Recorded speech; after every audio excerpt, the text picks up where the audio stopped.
Right on left. There we go, that's a good one. All right, I'll call to order this College Township Council regular meeting for Thursday, February 15th. Please join me in the Pledge of Allegiance. I ask you to stand and remove your hats if you have them on. Pledge allegiance to the flag of the United States of America and to the republic for which it stands, one nation, under God, indivisible, with liberty and justice for all. All right, just be advised the council did meet in executive session prior to our meeting to discuss real estate and personnel matters. Okay, so does anyone in council wish to add an agenda item? Public open discussion, skipped over that. All right, so is there anyone here for public open discussion? If so, and this would be for items not on the agenda, if so, please just approach the podium and we'll limit your comments to 5 minutes. And state your name as well.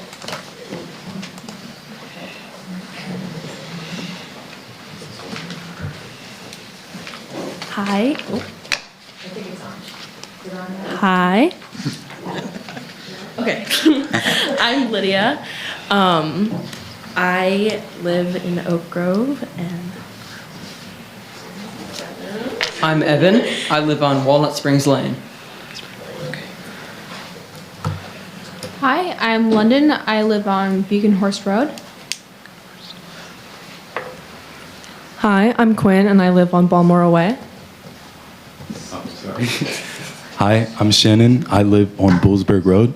And together we're here as members of an advocacy class to come here and thank you all, not just as students, but also as members of the College Township community for your continued support of SCLO Library. And we would really like to thank you for not following the precedent sent by Half Moon Township by revoking funding. Sorry. No hate to anyone in Half Moon Township. But we would again just really like to thank you guys and also for the opportunity given to us for being able to come up here and speak today. Thank you. Thank you. Thank you so much. Thank you. Well, let's give them an applause.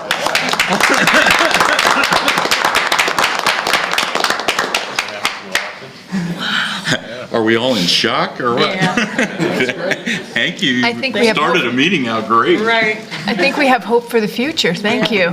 You're not going to ruin the vibe, are you? Security. It's a good way to follow, though. I'm Jeff Stover. I'm an attorney. I represent Channel Communications. Channel owns a rather large building up in Dale Summit across from the Nittany Mall.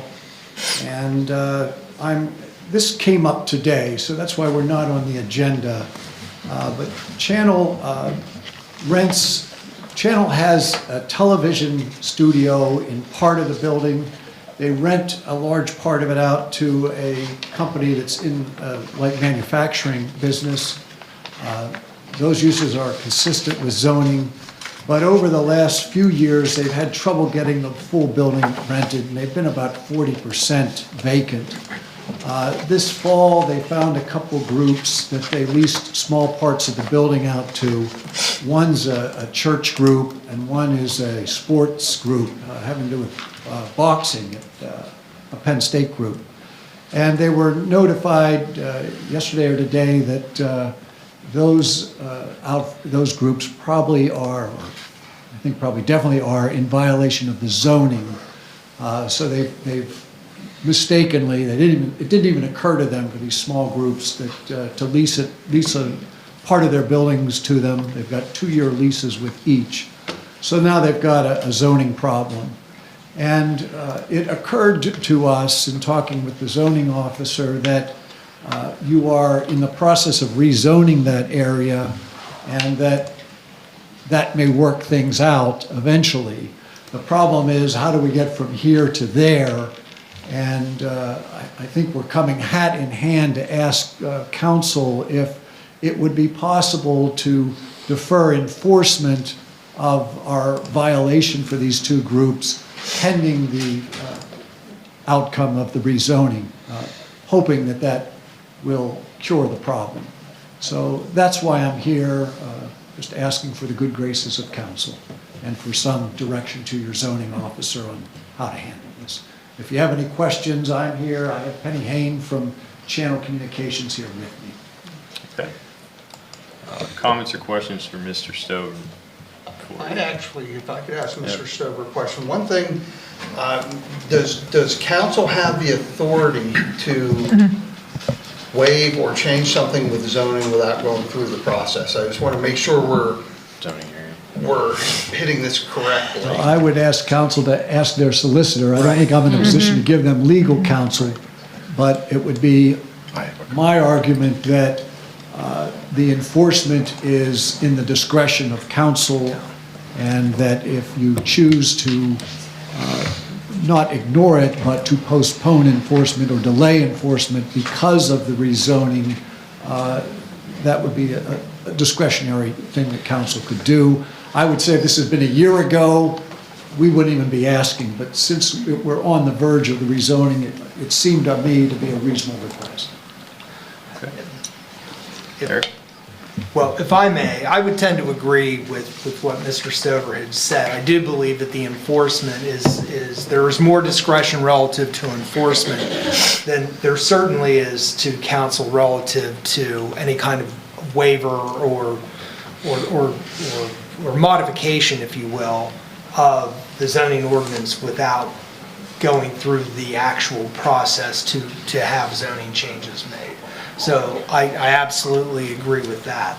One of the complicating factors here is within the last 6 to 12 months, we have had to exercise enforcement in similar situations, and tenants in that case ultimately ended up being displaced. Now that we, by agreement through enforcement and the discretion of the zoning officer, we were able to make that somewhat less painful because there was cooperation relative to working out that particular issue. The caveat here, the wrinkle here really is the fact that we are embarking on a rezoning process in this area and others in the Dale Summit area that in all likelihood will in fact result in the allowance of these uses in this fashion as is now present at the building. So although there is no pending ordinance, there, as we have anticipated, perhaps as many as 12 months or more of conversations and back and forth between council and planning commission that need to occur before council is really even in a position to begin the process of making legal changes to the zoning ordinance. So I would counter that we're still about a year out, in my estimation, from an administrative standpoint, of having something for council to react to relative to a zoning change. But I do think it would be appropriate, and one of two things this evening. If there is some consensus amongst council this evening to give a direction to the zoning officer, I think that you can do that. The other option that I think that you have at your disposal is to simply assign this to an upcoming agenda, the next agenda for the next meeting, where we can have a more thorough conversation about that. In the meantime, we can postpone or delay any of the enforcement action that we might otherwise be required or inclined to take. Okay. Did you have a comment? Yeah. Yeah. Adam covered much of it. I wanted to make sure that everybody in the room understood that it's not around the corner, or with all due respect, that the rezoning's not imminent or around the corner. And since the landlord or property owner is here, I think it's fair to point out, this is not the first time we've run into this in the industrial zoning area. One of the reasons those aren't allowed uses is because the zoning industrial, this is information you know, but it's more for the benefit of the folks who are listening. In the industrial zone, you're not required to have sidewalks or streetlights or anything because business is conducted daylight Monday through Friday. You know, you don't have that kind of pedestrian and evening traffic and those kinds of things that those uses generate. So I'm bringing that up for the benefit of the landlord. It's not just we arbitrarily cross those things off it's logical, it's those things, there's no sidewalks and streetlights and those kinds of things because it's in industrial uses. And as soon as you start to allow these type of 7-day-a-week and evening uses in, then you have infrastructure that doesn't support those users, safely enough. So that, in closing, that is the part that I think, and I was going to suggest what Adam did, that we schedule this, for future discussion, because it's a little bit more complicated than it might appear on the surface. For example, if you were to allow them in there for 2 years, they're still in there using those properties nights and weekends without what is normally considered the appropriate infrastructure support for those type of uses. So we'd have to be able to figure that out as part of the deliberation. As part of your recommendation, are you also recommending delay enforcement till that point? Well, I was mainly making that point. I would agree with considering that if you're looking for action tonight, but to delay it until, I'm not sure I would support delaying it until there's a new zoning ordinance in, but delaying it certainly until we can convene and talk about it. Yeah, okay. Yeah, so based off of that recommendation, if you will, we'll just go around the horn and see what your thoughts are. So you're good with delaying it till we get to talk about it, more formally at the next council meeting down the road. Okay. Tracy, what do you think? Okay. Rich? Yes, I'd like to see it added to a future agenda that we talk, staff provide some details. I also think we need the solicitor to chime in on, because we don't want to usurp the zoning officer's authority or in any way or anything like that. Right. So. Okay. Agreed. Susan? Agree with Rich. Okay, yeah, and I'm on board with that too. You all right? Yes. Okay. Thank you. Thank you. Wasn't so bad, was it? No. Wasn't as good as the first one, I was going to say that. It's going to be hard to top that. Yeah. Okay, is there any more public open discussion?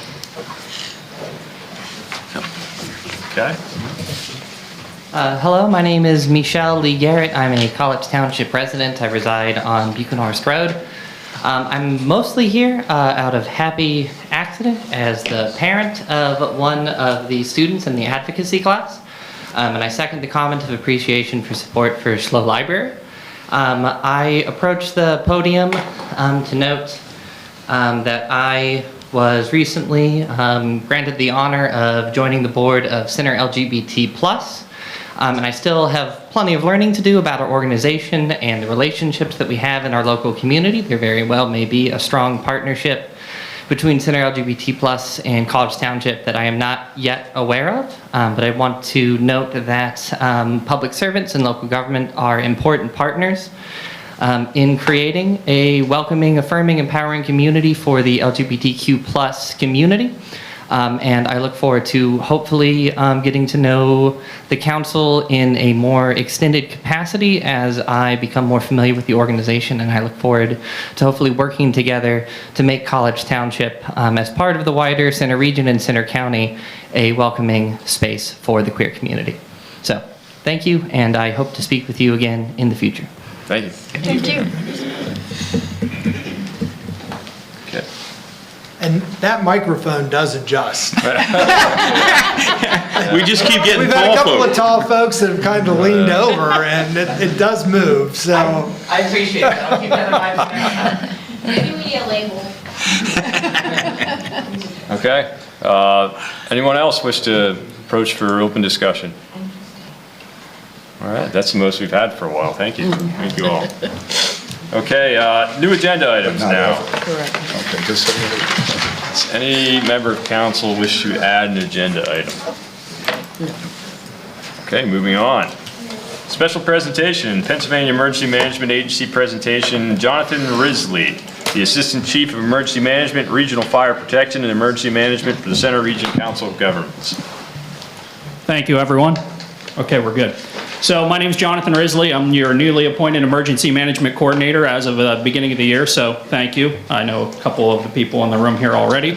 So tonight is a result of a meeting here earlier this year with some of your peers, and hey, this is who I am and what I can do for you. So next couple slides, everything's been made available in your drive, but again, ask questions and we'll go through this. So my agenda's up here again. If you're in the audience watching online, you can scan the QR code and pull up all the documents. And as we're going through, I'll also point out some key features in here. And this is the same presentation I'm giving to all your peers in the center region as well, just so we're transparent there. So we're gonna go through what is emergency management. Oh, sorry. You go back one. Oh, sorry. We're going to talk about some of the why we're behind this, laws, codes, rules, things of that nature. Why are we doing this? And instead of just best practice, but we have to do it. We're going to talk about the relationship we have with the Council of Governments, each one of the municipalities, as well as the big entity up on the hill, and how they actually play a part of this, because they are a part of our emergency operations plan as well. We're going to talk about the services my department provides, requirements of the members here in the room, because there's actually some training that's required on your end as well in order to get money back from the state and federal government. So we all want money, so it's kind of important we check that box. And then I'll just summarize anything, but also if you have questions, feel free to email me. I forgot to include that, but I'll make sure I leave my contact information with everyone. And if you want one-on-one, I'm more than glad to come back and answer those questions. So now next slide. So what is emergency management? Hopefully, I'm the insurance policy you never need. But at the same point in time, we live in a chaotic world. Lots of things happen that nobody ever really expects. And you could turn on the news at any point in time and see there's things that pop up. How do we combat this? We have plans in place. So part of what I do is working with the university, the police departments in each municipality, and trying to prepare and plan for those bad day events. So we are responding to them as appropriately as we can to, conserve property, life safety, and those things, because that's what's important to all of us in that role. So the word's on the slide there, but at the end of the day, what's emergency management for you? We're talking big organizations, but at the same point in time, one of the things my predecessor, Sean, stresses, and I believe with it, we have to take care of ourselves, because if you're not taking care of yourselves and your family, where is your head going to be at right now as you're sitting in these positions that you're sitting in? So we need to make sure our home lives are in order. What's that goat kit look like? What's the snow plan? I'm more than just the person who sends emails about snow, if you've received some of those. So I'm sorry, but I'm only passing the information. I'm not the weatherman. So we have to prepare ourselves. So that could be something as having a shovel in your car, maybe a couple snacks in the event we get stuck somewhere until we get help out there. So think about that as we prepare and plan. It's more than just, this is that doomsday event. This just really starts small and then we grow from there.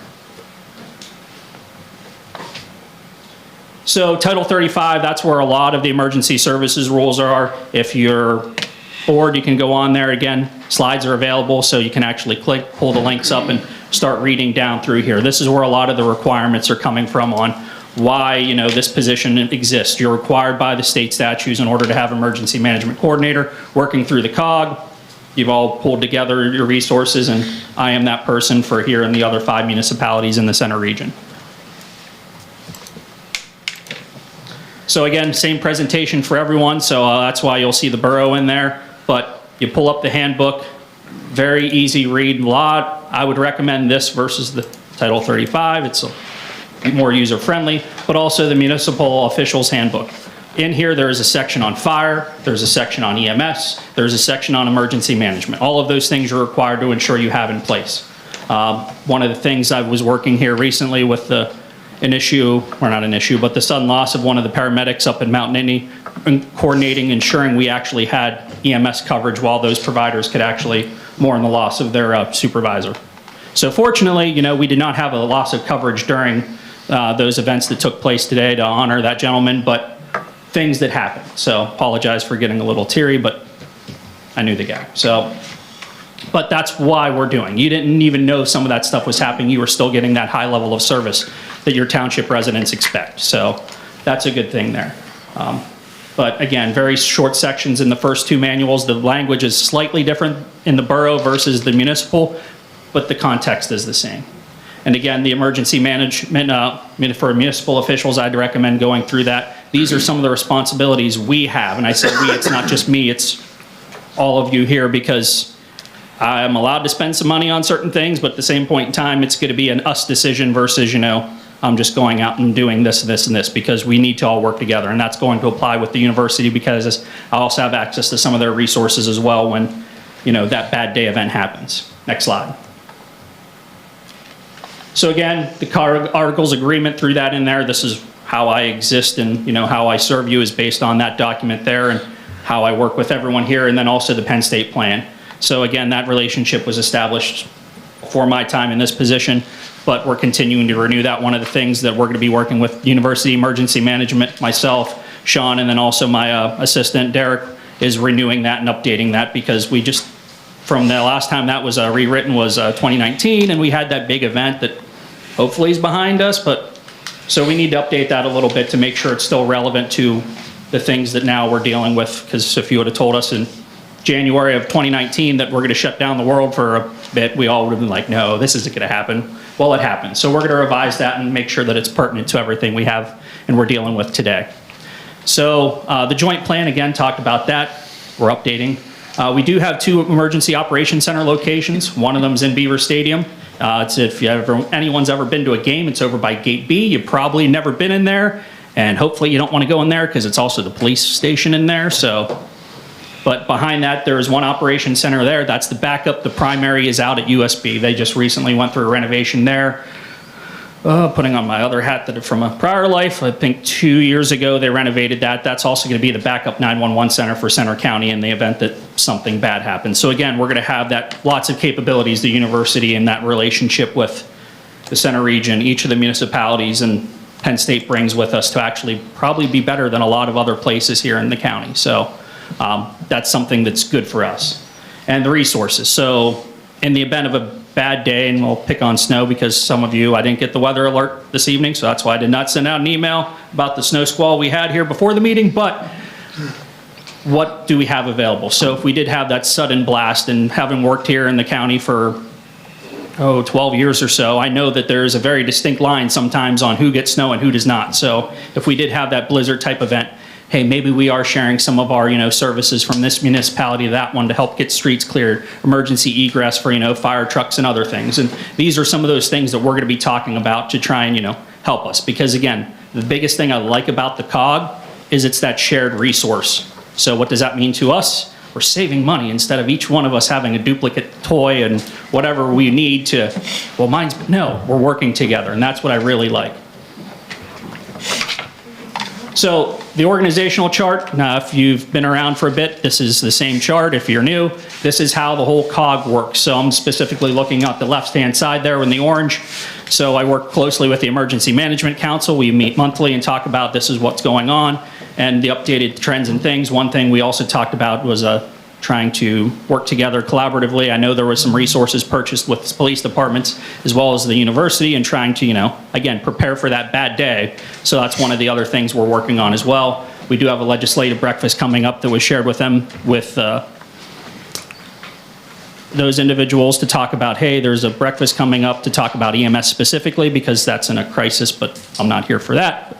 Again, EMS, fire, we're all facing shortages of personnel. That shouldn't be news to anyone here, but that number of people we have keeps getting smaller and smaller. So how can we best use those resources? But then again, all the colors of the municipalities, and that's how we're managed. Again, feel free to reach out to me, and more than glad to answer any questions. Got a couple more yet. So my department, again, prior to me, it was Sean Kaufman was in this role for a long time. He recently was promoted to the fire director. They hired myself. I do have one part-time employee, Derek Hoover, that works on an ad hoc basis depending on large events, which we're all used to having, being the, the third largest city in the state several times a year. Compared to other times, it's summer, it gets pretty, not a lot of people around here, but other time, sometimes we have a lot. So we're preparing for those large events because we are a target, unfortunately. But that's why people like coming here. We have a lot of things to offer in this region. That's why I actually live, in the county, because it's a lot of stuff to do here, but yet not quite the big city living. So again, liaison to us, the university, we meet with them quite often, work with them for exercises and things of that coming up, which we have several this year that we're going to be working on. Special events we talked about, you name it, we're working on it and already planning it. So next week there's a meeting about big concert in that place on the hill here. We'll be talking about to make sure that, we're prepared for the worst, but hopefully it goes off as, and everyone has a good time. Disaster response. So again, this could be a wide array of natural, man-made threats, but we're here to help. So we're providing that situational awareness. We're relaying what resources we need, and this is what we're looking for, that, 3, 6, 12 hours if we're looking even longer. We're not just trying to solve it, but we're trying to solve it as safely as we can. So there's rules and ways, and with that comes, what's that appropriate notification? What's that documentation? Because if we're not documenting things appropriately, we will never be able to get those funds back that we're expending once the county declares an emergency or the state declares an emergency. So that's what we're going to help with rolling into some of the other stuff. So we have to actually have some damage reported, and what will help citizens and individuals with that businesses as well. Hey, this is what we're suffering the losses from. So again, we are here to help you go through that process. It's just like fire and EMS. It's a very bad day in your life, but again, we're trying to help you manage that the best way possible so you are successful and can move on in that recovery phase. We have shelter plans in place in the event we need those, emergency backup power in those. So in the event we did have an outage for a long period of time, we have places we can start moving people to and sending them there so they get heat, cool, whatever you want, and provide those services. And then public education. So again, we talked briefly about, hey, what's your home life like? What's that plan? Hopefully, the snowstorms, you're not driving around with, I'm above E, it says I got 40 miles left on the tank, I'm good to go. No, go fill up your car. So in the event you get stuck, that is preparedness. How can you, survive that longer period of time? Don't wait till the snowstorm comes to go buy your milk and bread. Hopefully you got some in the fridge in the event, we're sold out. So trying to take care of home, and we've done presentations on that, and we'll continue to do so to, what does that home life look like? Because again, if I need you to come in, I want you to be prepared. I want you to know that your family life at home is taken care of, because if not, your head's not going to be in the game, and I need you to be in the game. So requirements. The two things that I need from all the elected officials in the room are those first two, the FEMA independent study courses 100 and 200. The good news is they're all online. If you are not certified and have those completed, we can't get reimbursed. So kind of an important thing. In the event you want to go on and do more, there's additional ones on there as well. The 300 and 400, I put stars by them, they are in person. The 200 and 800, they are online as well. I've went through those, and they're not as bad as what they used to be. So I will be quite honest there, but you will actually learn, because once we have a disaster, again, the documents I put in there earlier, we have to use NIMS, the National Incident Management System. That way it's easy to communicate up to the county and to the feds in the event we're going to that level. These are the needs, this is the damage, and so we can actually get that reporting back, because the last thing we want is the delay in that funding and reimbursement in the event we go there. The good news is you don't have to write these down. There is a pamphlet in that drive as well, on nice little one-pager of this is your requirement. I just didn't throw the picture in here, but so that is in there, so you can pull that out as a reference and check off as you start to go. For myself, I have to have a couple other things. I'm working through that right now, and I just need one more. I'm going away next week for one training class, and then I need one more in-service training, and I can send away for my PEMA associate level, and then I can start working on the professional level once I have a year of service in that role. So working on that to, again, better provide for you and better work for us here in the region.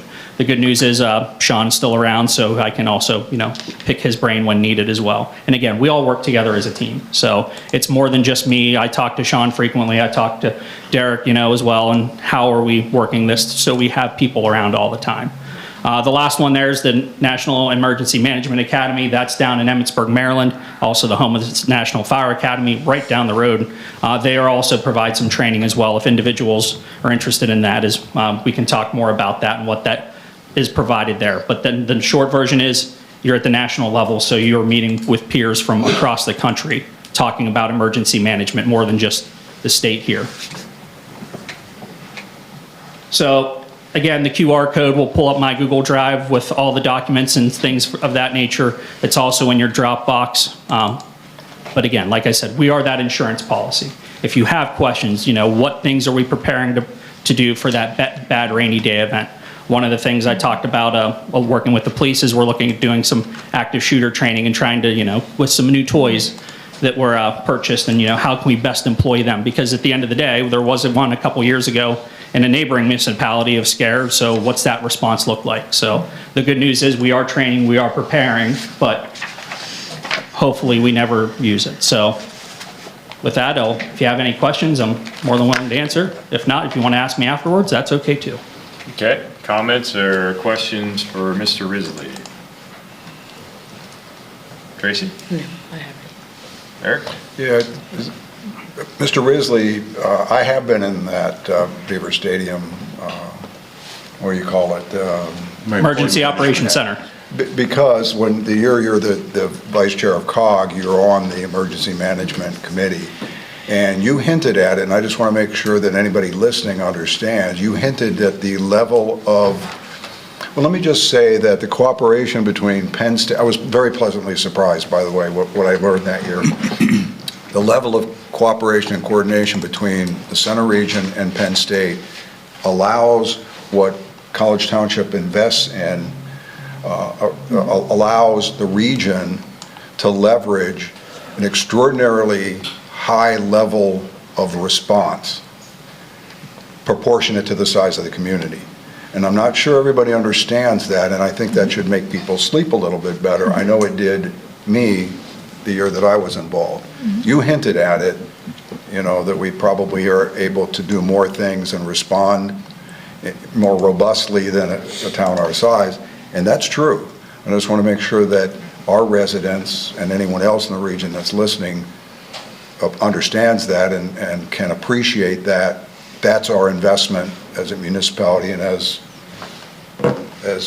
COG municipalities. That's what it's getting us. And it brings, there's no way to really quantify how much of a resource that is, because you walk in there and it's like, one, I never knew this existed, but two, when you see it in activation, and I've been a part of, in a prior life, I used to work there, some exercises we've done, but seeing that actually in play is awesome. And you could even use a football event, because there's people there that you would never even think were supporting a football game, but I can promise you, they're there, they're protecting not only, this township, but all the surrounding ones, because it affects more than just College Township. Try and go downtown once and you'll realize that, on a football Saturday. So, or book a hotel. But it's very quick as well. And then if you dive down into that agreement between us, you'll actually see that we're the primary for that. Even though it's their resource, I can say, hey, I want it, we're using it. Cool, we're opening up, how can we support you? So, because also something else I'll throw out on that, in order, if they had their own disaster they needed to declare for, they need to come through me so I can, approve their paperwork to send it up to the county, because they're a non-government organization. So they have to work with us. So, and we do, and we work quite well with Brian and the rest of his team up there on, making sure that we are prepared for that worst case event. Okay, Rich? Yeah, I also had the opportunity to tour the Emergency Operations Center. That is quite an operation, and definitely appreciate having it in there. I think I get to trump Eric. If you can't see it, it's the COG Elected Official Task Book from the Office of Emergency Management. I'm going to get Sean Kaufman to sign it later.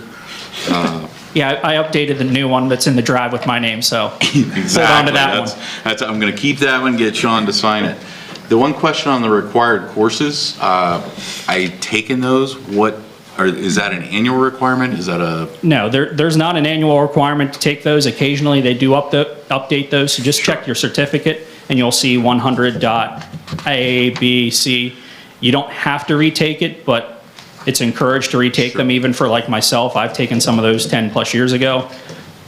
Things change, and when they do put the updates in there, it might be an update to a form, it might be an update to a federal rule or a law, so it's advised to take them, but it's not a must. You must take the most recent one whenever it gets out, because I can't tell you how often they actually update those either. So is there a roster in COG of who has and who hasn't?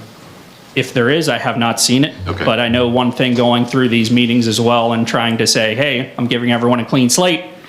Let's get them done. So when hopefully we're not finding out we have that disaster, well, I can't get you reimbursed because we didn't complete our required training, so. Good. We may actually have a file of the completed certificates that predates Jen. I have one here somewhere. So we can help any member of council. If we were advised that you had taken it, I believe that we may have a record. So if you need to check, just let us know. But it's on us to pull our certificates though, right? And provide them. Yes, because when you complete that, that'll come to you. The good thing is if you lost the certificate, you can actually log in because you'll need a FEMA student ID. It's a couple digits long.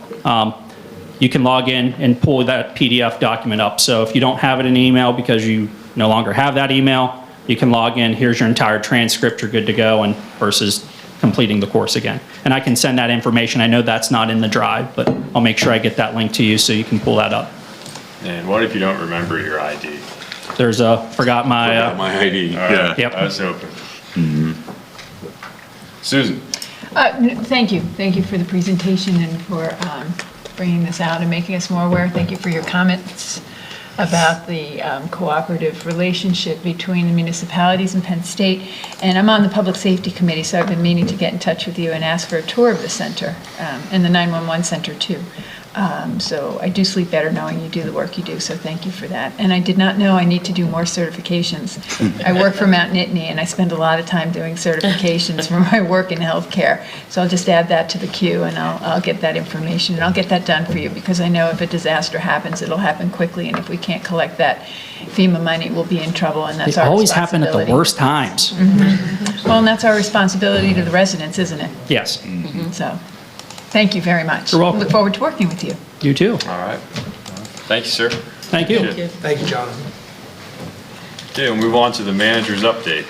I actually have no additional comments to make beyond what has been recorded on the sheets that have been included in the agenda packet, but if there are any questions, I'm happy to try to answer those. Okay. Any questions for the manager or comments? Okay.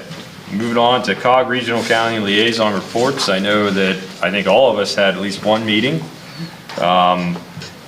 Eric did submit a report. Did anything to add or wish to add to that, Eric? Nope. Tracy, anything to add for HR? To Eric's, could I, on the Yep. facility administrator position, so I noted that fleet management was removed, was pulled out of the scope. Where did that land since College Township has always been pushing for fleet management? Well, we didn't get the answer at facilities in general because we were all concerned about that, especially me.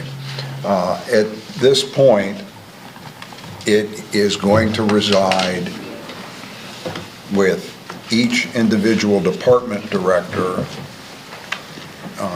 providing the data to and their needs to the executive director, who would then in turn be responsible for putting together a fleet plan. I'm not sure that that was the original intent, but given the feedback from facilities on the importance of keeping someone responsible for a fleet plan, I believe that's where we ended up in the discussion. So it didn't just disappear. Okay. And then the second one on that, I noted that the long-term facility plan and everything, you were looking at pulling in outside resources and stuff, but is there still, once that's in place, are there duties of the facility administrator to Yes. keep that up to date? Yes. Okay, great. Okay. Any other questions for Eric? Okay. Rich, why don't you go ahead? Finance met February 8th. We had some robust discussions. Primarily, there was the solar purchase power agreement, which we'll hear more of, so I'm not going to go. I think Pam got more than she bargained for that meeting.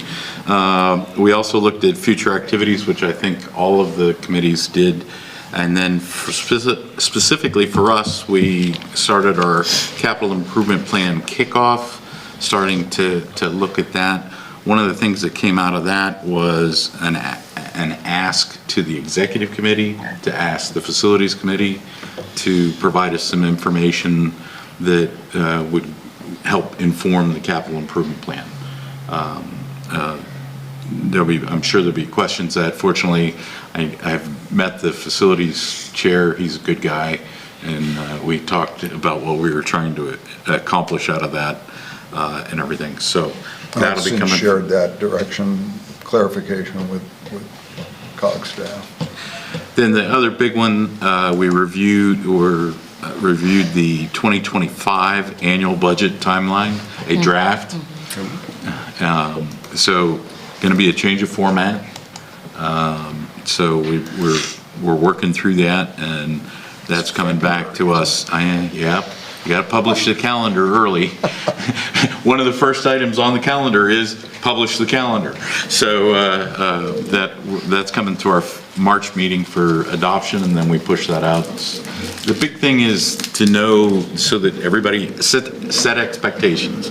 You know, this is coming to the municipalities in such and such a time, committees, authorities, whatnot, to try to set expectations in the timeline. The little disappointing thing is we've been doing a timeline for 2-3 years. I know how that got started, and it doesn't appear that most have seen it, which is unfortunate, because it does inform, and we do publish it early so things aren't surprised, so that there isn't as much a surprise. But we're going to really try to ramp up the education piece of the budget process, in particular, that each and every elected official in the center region has a critical role through the capital improvement plan and the program plan, which then inform the creation of the detailed budget, which then is what comes into the summary budget. By the time we get to the summary budget, it should be almost anticlimactic, because we've talked about it, we've seen it, we've offered discussion on it and everything. Some municipalities do that well, some not as well. We're going to try to ramp that up with the new composition of the Finance Committee. We're using it as an opportunity to push the process and educate overall. And that was 2 hours worth. Okay. Susan. Public safety was delayed. We had a snow event, a snow day. Oh. So, and that's actually, we're delayed now until February 27th. I'll be out of town on the 27th. I can probably attend by Zoom if no one else can attend, but if anyone else can take that meeting that day, that would be great. But if not, I will attend from upstate New York by Zoom. I did have the Climate Action Sustainability Committee. So just quickly on that, talked about obviously one of the things we're talking about tonight, but I did want to remind you guys that we were asked that the certification in the Sustainable Pennsylvania Community Program has expired. Now, in the past, we kind of went in with that together. All municipalities in the COG received certification a few years ago, and we need to reapply to receive the designation again.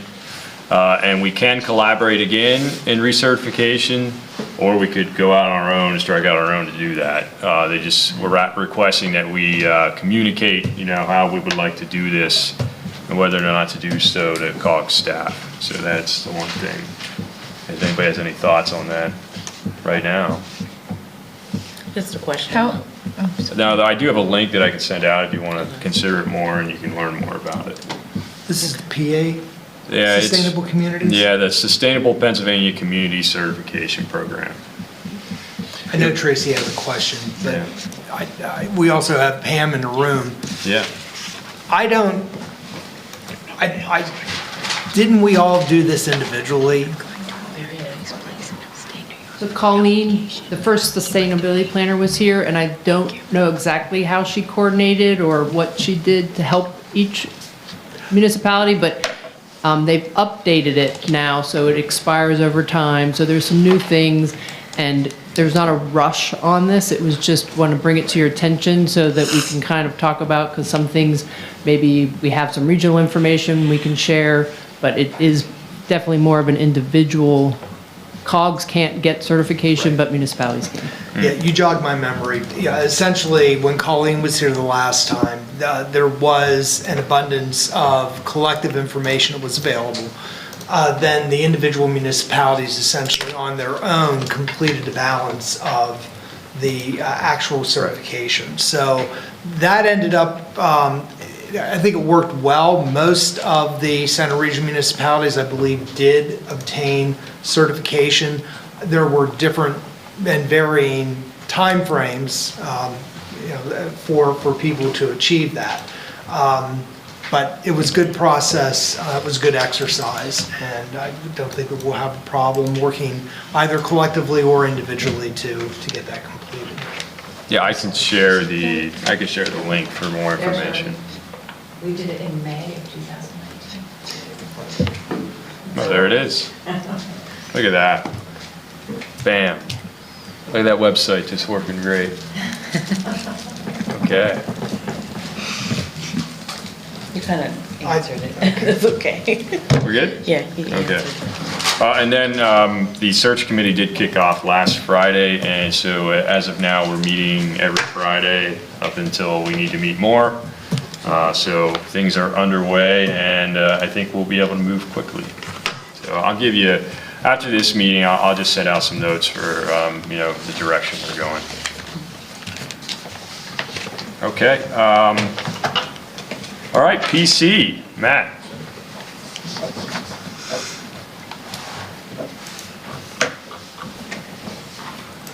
Yeah, I'll introduce myself to the folks out here. I'm on the planning commission and I'm the liaison to the council. So a couple Tuesdays a month I sit up there, or Thursdays a month I sit back there. My brief notes are in your packet, so I guess I'm just here if anybody has any questions. Questions or comments for Matt? Well, did you have any comments? You got the sketch plan. Did you guys have any profound Just comments? a few little notes I put in the packet. Okay, so what was in here is it? There wasn't anything that was created any heartburn? No. Okay. Okay. All right. Thanks, Matt. Do we have any other committee reports or reports from staff? No. Okay, DEIB is next. I do have our proclamation to read into record and then present. Is there anything additional before that? Just one additional note. We were remiss at the last meeting in noting that February 10th was Lunar New Year. Okay. Okay. So we have our proclamation from College Township. I'll read it into record. This is proclamation P-24-01. It is a proclamation of the Township of College, Center County, Pennsylvania, to officially recognize Black History Month. Whereas each year Black History Month is observed in February, and whereas the origins of Black History Month date back to 1915 when Dr. Carter G. Woodson founded the organization known today as the Association for the Study of African American Life and History. And whereas Black History Month is a chance to celebrate Black achievement, provide a reminder to take stock of where systemic racism persists, and give visibility to the people and organizations creating change. Whereas the theme for 2024 is African Americans in the Arts, and explores the key influence African Americans have had in the fields of visual and performing arts, literature, fashion, folklore, language, film, music, architecture, culinary, and other forms of cultural expression. Whereas it is essential that we take note of the accomplishments, hardships, achievements, and struggles of Black Americans and take time to celebrate the immeasurable contributions of the descendants of enslaved peoples in our neighborhoods, our township, our country, and our society. Now, therefore, the College Township Council does hereby proclaim the month of February 2024 as Black History Month and acknowledge the national theme of African Americans and the arts. We would like to put emphasis on the importance of being an ally to marginalized communities for all 365 days in a year. This proclamation authorized this 15th day of February 2024 by the College Township Council, Center County, Pennsylvania. All right. Excellent. Presentation? Yes. Comments? Comments. Yeah. Should we make our comments now? Yes, please, yes. Please. Yeah. Hello. First, I'd like to thank Gary and Leslie Lang for allowing me to be here today. My name is Takina Walker. I'm a graduate student at Penn State University pursuing a dual title PhD in African American Studies and English. I am honored to be gathered with all of you today to address the College Township regarding the significance of this proclamation of Black History Month. Renowned historian Manning Marable writes, "We all live history every day, and that history is the architecture of a people's memory. The cherished elements in our memory are the stories we exchange and the narratives we accommodate, which become the canonized literature and authoritative curriculums. Furthermore, what we fail to excavate from our memories become obscured and leads to a state of historical amnesia in the collective memory of the nation. We become more resilient when we maintain a harmonious equilibrium with our past and draw upon this recollection of our future aspirations. We live and witness history. As an inquisitive young girl, I was captivated by Black women's literature. Authors like Toni Morrison, Zora Neale Hurston, and Beverly Jenkins profoundly influenced and inspired me. At a young age, I kept a journal and wrote short stories of vivid descriptions and magical landscapes, trying to be like the women I read. The art of world building through fictional craft elements offers opportunities to make meaning of our troubled history. We can fill in the gaps in our memories with romantic love, fictive kinship, and restorative hope, just as I understand Black history to be. It is a history of love, a community of people who have held each other down, supported and sustained one another when the world seems hard and cold. Black History Month centers around the notion of kinship, which involves a deep admiration for those who have come before us and have paved the way for us to be present today, for me to be present today. We aim to emphasize its importance and express our appreciation for your participation in this living history. Thank you.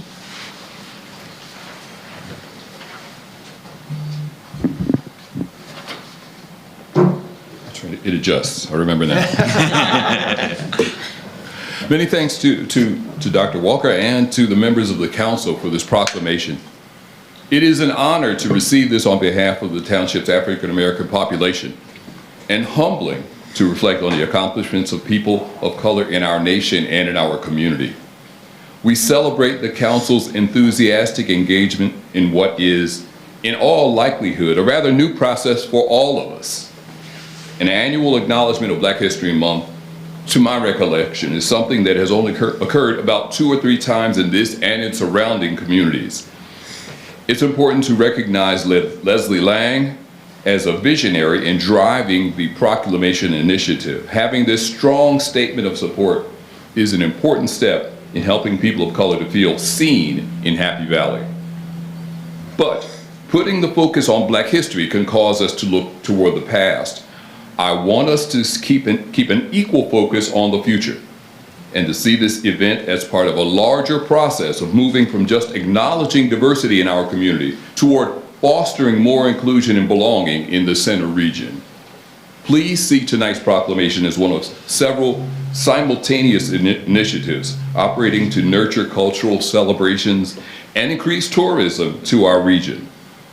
The effort that you've expended to produce this proclamation isn't just sacrifice. It's investment in the future of a burgeoning center region. It's seeds planted to shift our region's image from Pennsyltucky to a convenient, lush vacation spot that's just a couple of hours away from many urban centers. Again, there are already active initiatives at work in our community, and we thank you for your contribution. Your acknowledgement of the diversity in Pennsylvania's past will pay off in jobs and security in our future. Thank you for this time. Sir, just state your name, please. Hi, my name's Gary Abdul. I've been wandering around in and out so much, I thought everybody knew. I should mention it to everybody else. Thank you. But thank you very much for the proclamation. All right. Yeah, we need to approve. Any other? Oh, yes, we need an amendment. I thought we already did approve. Mr. Chair, I'll move to approve proclamation P-24-01. Do we have a second? Second. All those in favor, please say aye. Aye. Any Gotta be opposed? quick. Oh, sorry. You gotta be quick. That's good. Okay. Wonderful. Approved. Thank you. All right. Should we Photo receive ops. it now, or? Yeah, I think so, man. We need a photo op, Let's do right? it. Tracy give it? I think so. I think the two. I think Tracy both of should you- give it. No, I say Since I took her second away. You did. At least That's okay. I could take it, I took it first. All right. I wanted to get to the photo. Let's get, so I'm not looking at the TV. Yeah, there we go. Make sure Adam's not in it. Gotta do the whole hold it and the handshake and yeah. Hey, get it there, right, there we go, perfect. Why don't you hold it, full handshake, there we go. There we go, we got it. All Hey, look right right. here. Pull the cake out during Get out, there we a go. live meeting. Is it in the picture? I was half Yep. serious. That's another matter. I don't know if anybody another wants matter. that, but I got an extra. That's what I mean. Dr. Walker. There are none. Dr. Walker, So we didn't even thank you rehearse for your that. comments. Thank you very much. We could preempt it. One of us could begin it. Totally unrehearsed. Mr. Bill, thank you too. Always Sorry. powerful.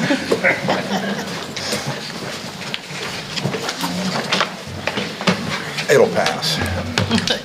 Okay, so moving on after that excellent moment, we're gonna go to our consent agenda.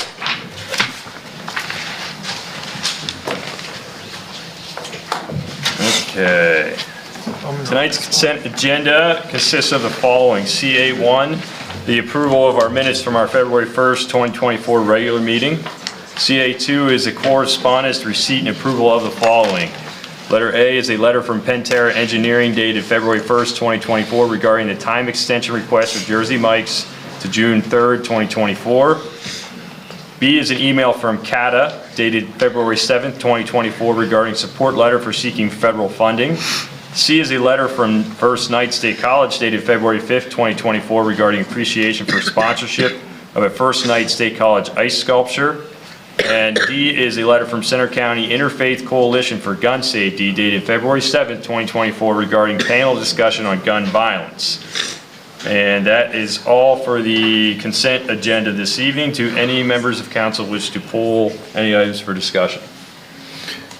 Do we have to pull CA2A just to ask if the issue that's delaying that recording is significant, or is it very routine? It's the traffic impact study is what is still being Okay.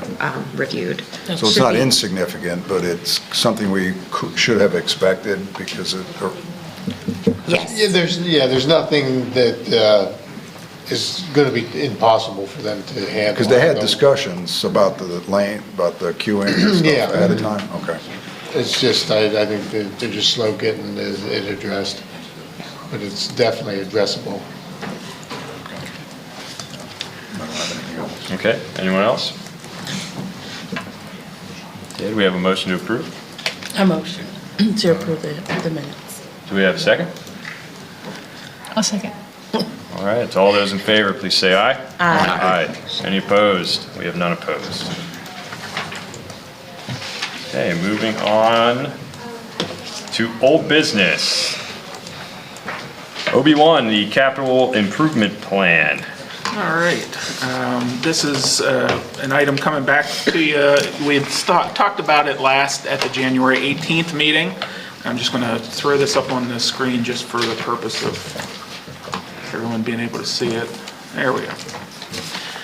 So you'll recall at the January 18th meeting, we had a discussion in regards to the policy direction for the upcoming 2025 to 2029 Capital Improvement Program, CIP.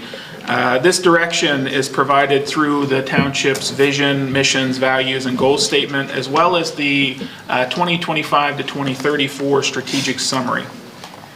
As part of the discussion that we had on the 18th, there were some revisions that were requested from council to make sure that when this direction goes forward to staff, that is it appropriate, that we're meeting the needs of the community and also the wishes of council.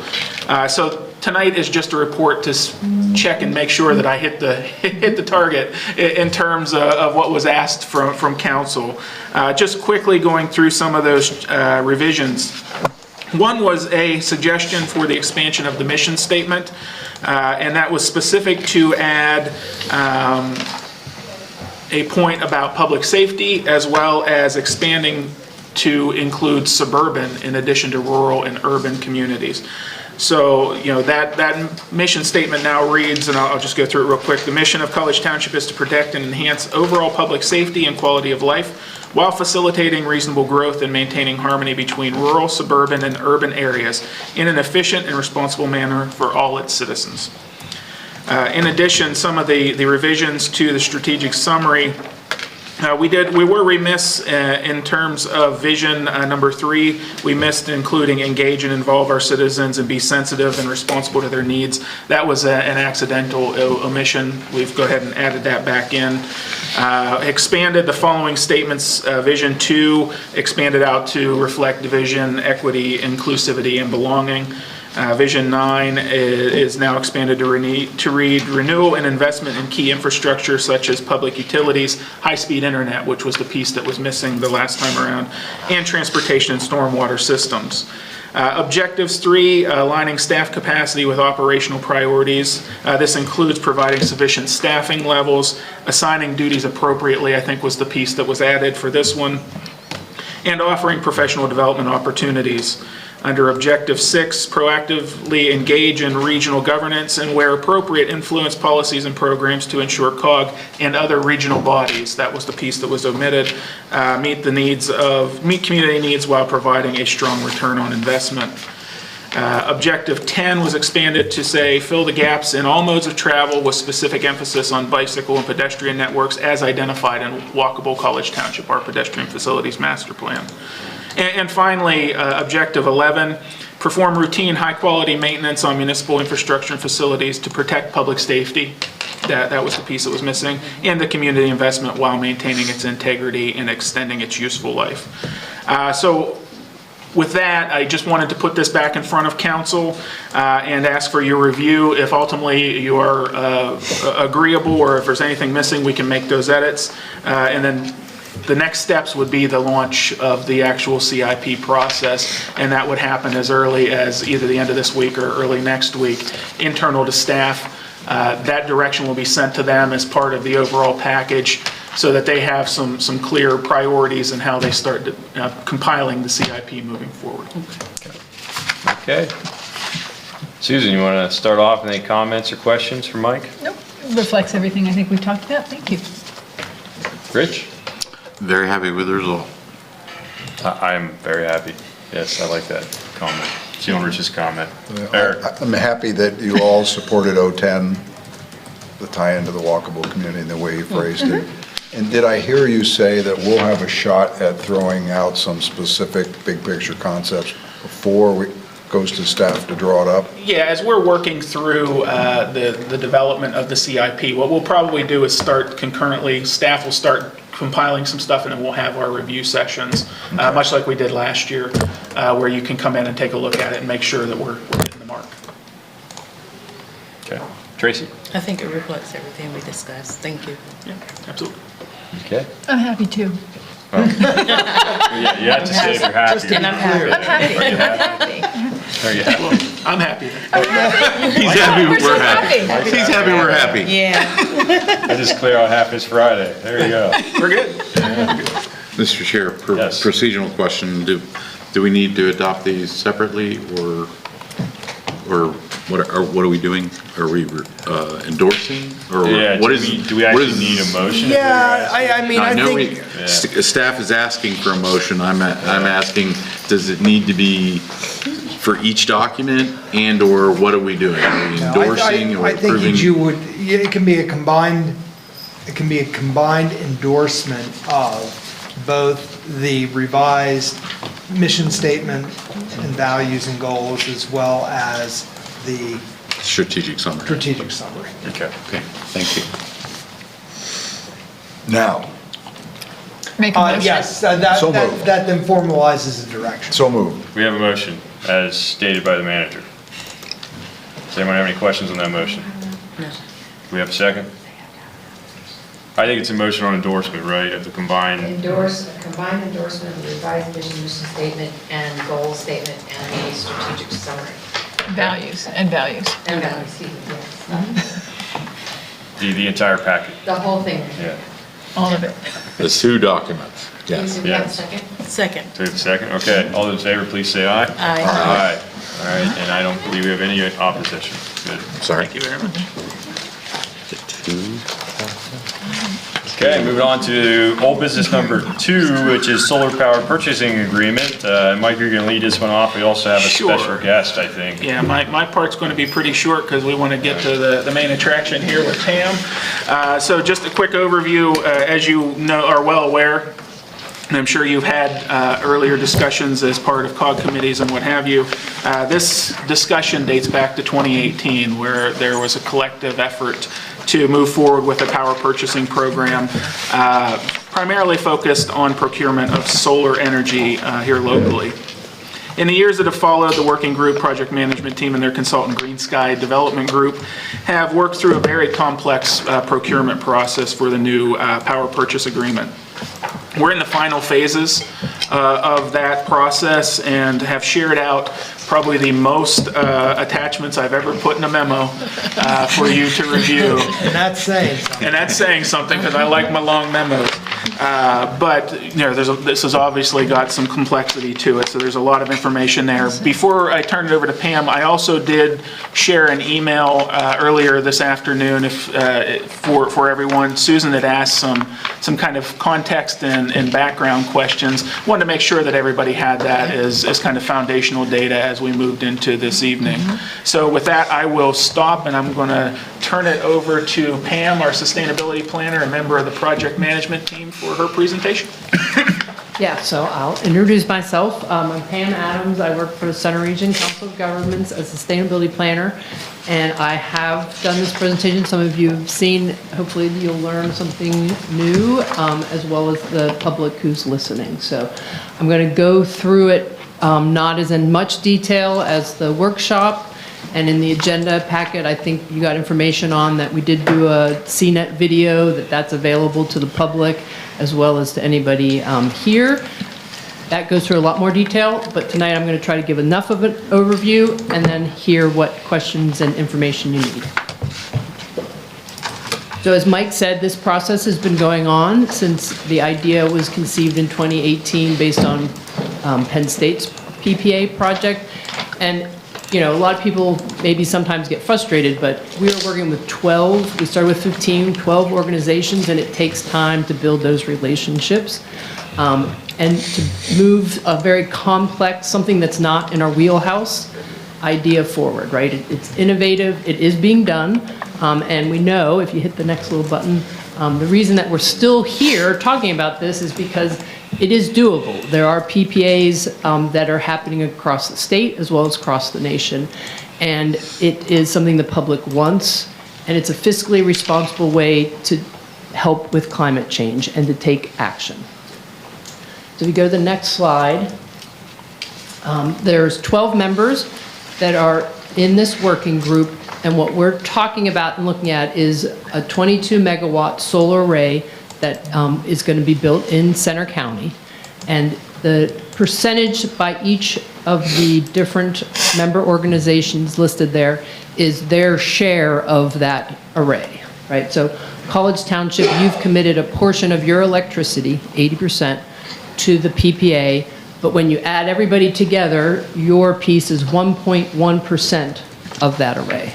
Right? So, and then there's College Township Water Authority also. The school district, as you see, is 54%. They use a lot of electricity, and they're putting in around 80% also. I don't remember the exact number, but so there's an array. And what's really nice about 12 organizations working together is that we've been able to share in the cost, as well as learning from each other, as well as having some big players that are allowing us smaller players to be part of this process, right? So we're all benefiting from that collaboration. It's tough sometimes, but hopefully it'll all work out to be worthwhile in the long run. So we are talking about electricity procurement. And the way you currently purchase electricity is you work with a broker that gives you a contract when you can determine that time period, whether it's 1 year, 5 years, and you get a fixed rate for that time period. And then you get a West Penn Power bill, and they have on that invoice your generation and your distribution charges. This PPA piece is talking about the generation piece only, so that's one thing. In the future, you're going to get a fixed rate for 15 years that's defined through this PPA. And then you'll get a West Penn Power bill that's unbundled, which means that they'll still send you an invoice for your distribution, but Direct Energy, the retailer who's going to help manage the PPA, will send you a charge for the generation. And then that broker fee that it's wrapped into your current charge is going to be with our consultant Green Sky, who's been helping us through this process. So that's what the future is going to look like. And it's going to probably start as an annual consulting fee at the beginning, but we're going to look to wrap it up into that rate so it becomes the way you currently get your energy generation charge now. So the structure, as Mike pointed out, is documents, different contracts, and so there are a total of 5 contracts related directly to the PPA. And we've got solicitors that have gone through this process, and we've got a lead solicitor now for all of the organizations. Betsy Dupuy is going to talk to all solicitors on our side to have a conversation with the PPA solicitor so that everybody can understand that. It's really, we're trying to be transparent. We're trying to make sure everybody understands the energy world is complicated, and I've learned a lot. But anyhow, with the structure, basically there's a solar developer who is building a solar array, and they need financing, and they need to have somebody, this is how they're building. It's like any developer. So they've defined how much it's going to cost, and they know what rate to charge, and that's how we got it through a request for proposal, the rate that's being set for 15 years. And each of you have determined your percent that you're putting in, and like I said, College Township defined 80% of your electricity will go to the PPA, and that's at a fixed price, and I'm going to go through those numbers as far as what that means. The retailer is Direct Energy, and they are going to manage the solar distribution for us because it has to go through the grid and buy and sell, and they will also manage the other non-solar portion of your electricity. So they will be taking care of it. You will get all the electricity you need when you need it. They take care of all that, and that contract is only for 5 years so that we can rebid it, renegotiate, because we suspect that this PPA and this type of service is going to become more prominent going forward with more renewable energy projects. And then lastly, I mentioned that we're going to continue, we want to continue with a consultant to help us monitor this project, make sure it's doing what it says it's doing, and take care of some of that complexity for us, because there's monthly reports that have to be filled out and completed to connect all these pieces together. And then they will be able to advise just like your broker does now, as far as, when the 5 years is coming up with the end of Direct Energy, what are we doing next and moving forward? So then a visual way to look at this is that we have that developer who's going to build the solar array, and that's Prospect 14. They have determined a rate that they need to be able to build that solar array in the 15 years. And when you have an energy market, you have electricity that comes from that, but you also have renewable energy credits. And renewable energy credits have a value of $40 per kilowatt hour if they're Pennsylvania compliant. The group doesn't all need RECs. Some organizations are more interested than others, but that $40 is for Pennsylvania compliant RECs, and it's expensive. It would basically double our rate. So collectively, we said we want the lowest rate. The developer can keep that. If organizations are interested in RECs, they cost 3 to 4 cents on a national scale, because different states have different policies and markets for these renewable energy credits. Renewable energy credits in California are like $100 per kilowatt because of their policy and their state set by what I'd call their PUC. It's probably the CUC. But in Pennsylvania, ours is around, well, it's right now it's around $31. Okay, so that's more than you need to know about RECs, but they're keeping it. And if you go to the next slide, so the retailer is going to make it so that we still get the electricity and they're going to take care of the money, and then you can click the other one. As we know, solar operates during the day and it's more productive in the summer than it is in the winter. So we still need that traditional electricity that will come from our utility, right? But direct energy is going to manage all of that behind the scenes, and we will pay the retailer for the rates that we've said we're going to get, as well as we'll get some electricity still from West Penn Power. And you only are doing 80%, so you know you're going to have a portion of it coming from West Penn anyhow. But it's direct energy will manage all that. All right, so as far as the impacts, right?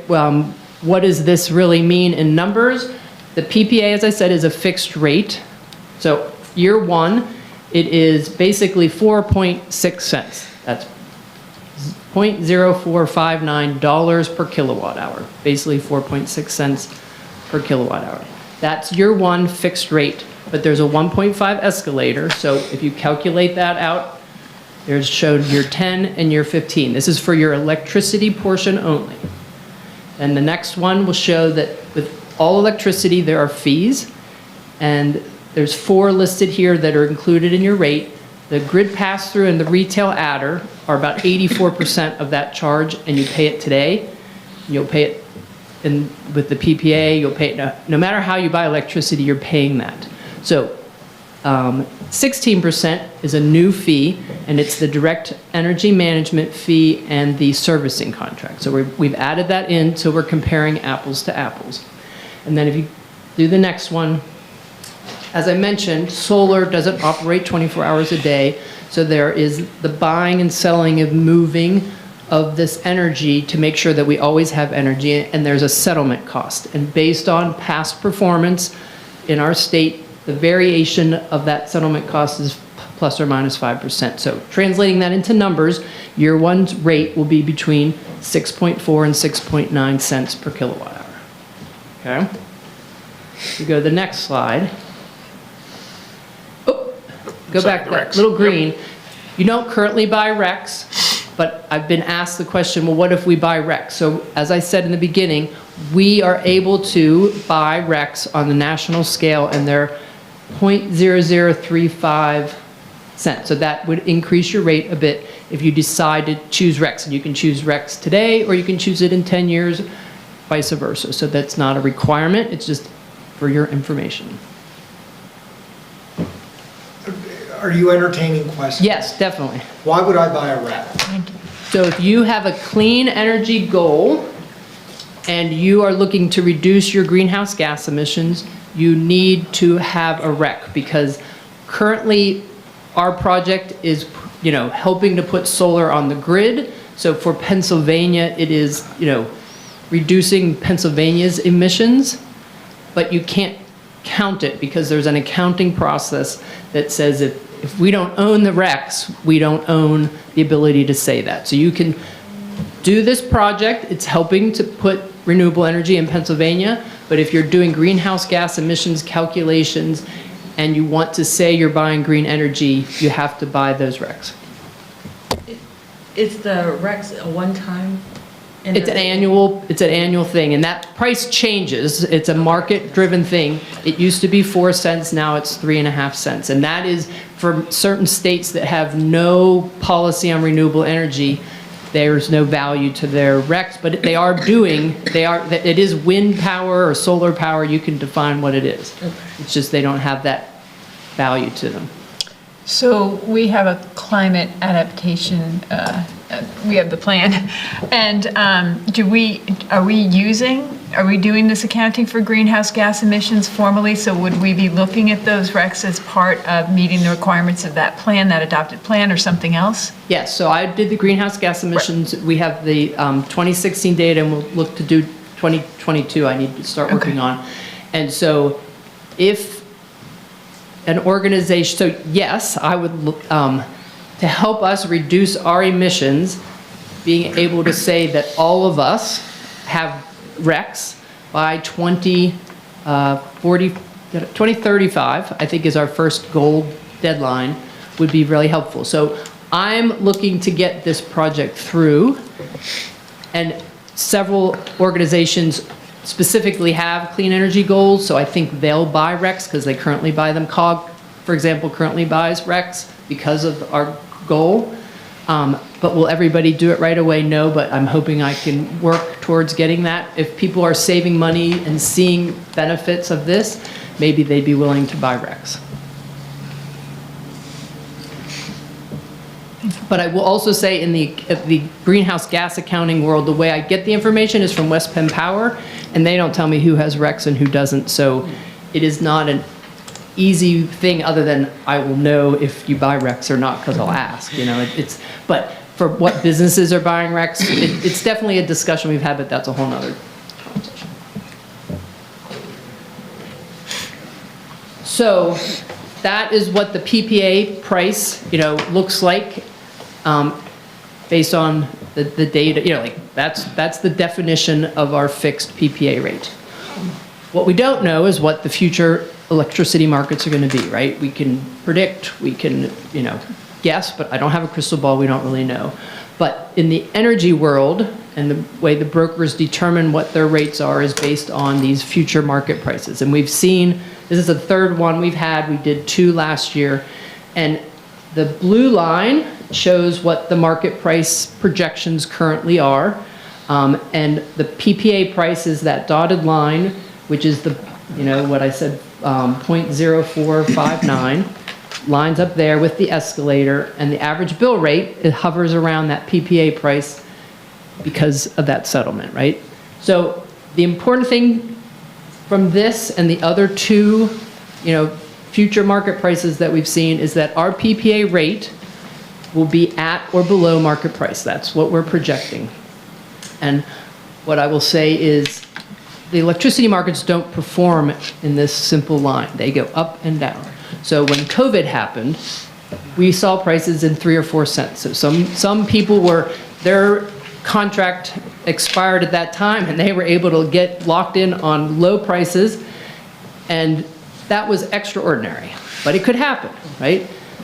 And it happened, and it lasted for about a year. And then following that, prices were 11, 10 cents, and I think that's when your contract expired. So what's going to happen over the 15 years is that sometimes it might go below our number, but from looking at the past, it's more likely that it will go above. And it has always increased over time. So we don't know what the future is going to bring, but there will be volatility. But with your PPA, you will have less volatility and more budget certainty. On the next slide, I show here, here's the PPA rate, and I just want to go back, and not everybody was involved in this when we started in 2019, but the objective was to get a low-cost price for alternative energy. And if we could get renewable energy for the same price we're basically paying now, it seemed like it matches with our goal for the Climate Action and Adaptation Plan. So that's what started this all. And if you click to the next one, College Township, your current rate is 0.06936 through May. So we're kind of excited when we got the proposals back that our pricing is meeting that objective, right? Does it work for you today? That's what you guys have to decide now.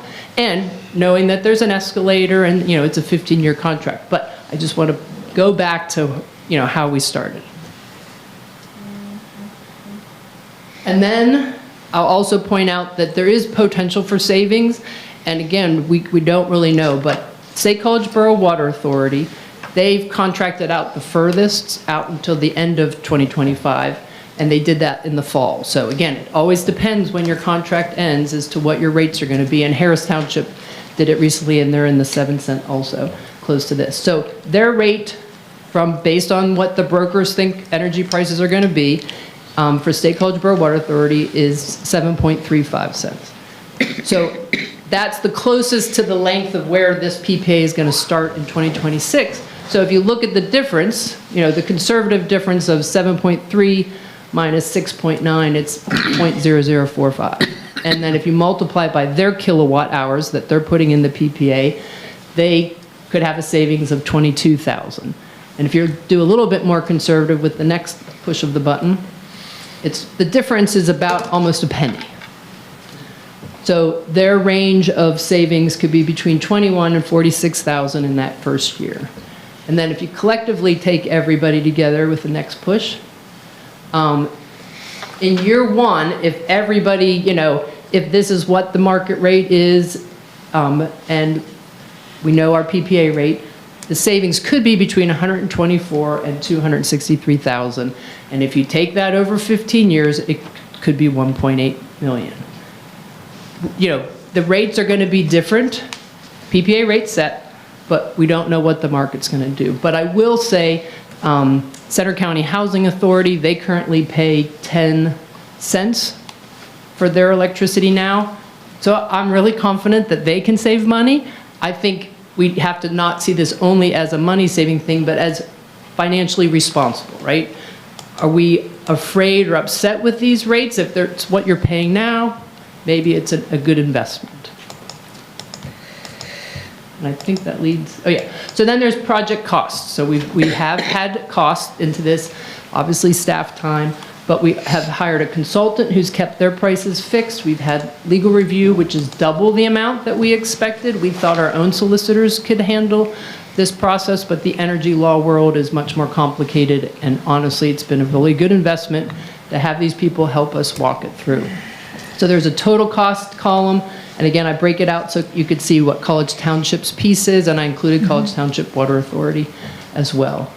Prospect 14, the developer, our consultant has gone back to say, this is costing way more than we thought for legal fees, and they've offered to do a reimbursement for 3 different milestones. So if you sign on, you'll get some money back, and then when it's operational, close to that, we'll get a total of 60,000. So the total project costs are about 175,000. So most payback, and for College Township, your payback is under 3 years. Well, it's under 2. College Township Water Authority is 3.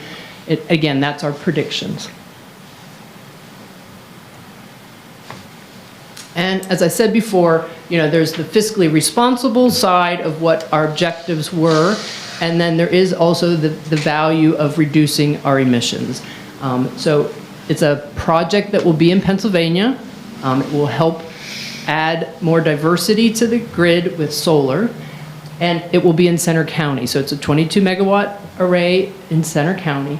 And if you look at all 12 organizations, it's 82% of our total electricity that will go into this PPA.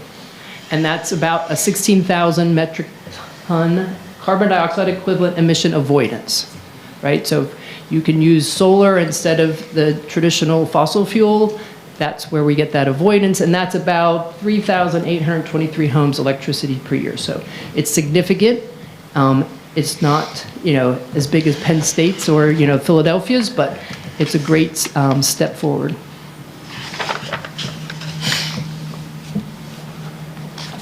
So where are we this month?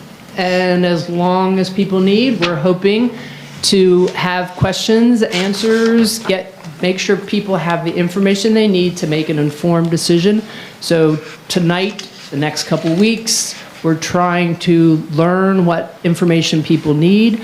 I will add that just yesterday, we were at the working group meeting, and I mentioned one of the conversations was solicitors trying to understand things. So we've assigned a lead solicitor so that all solicitors can talk before they talk to our PPA attorney to make sure that we're using everybody's time wisely.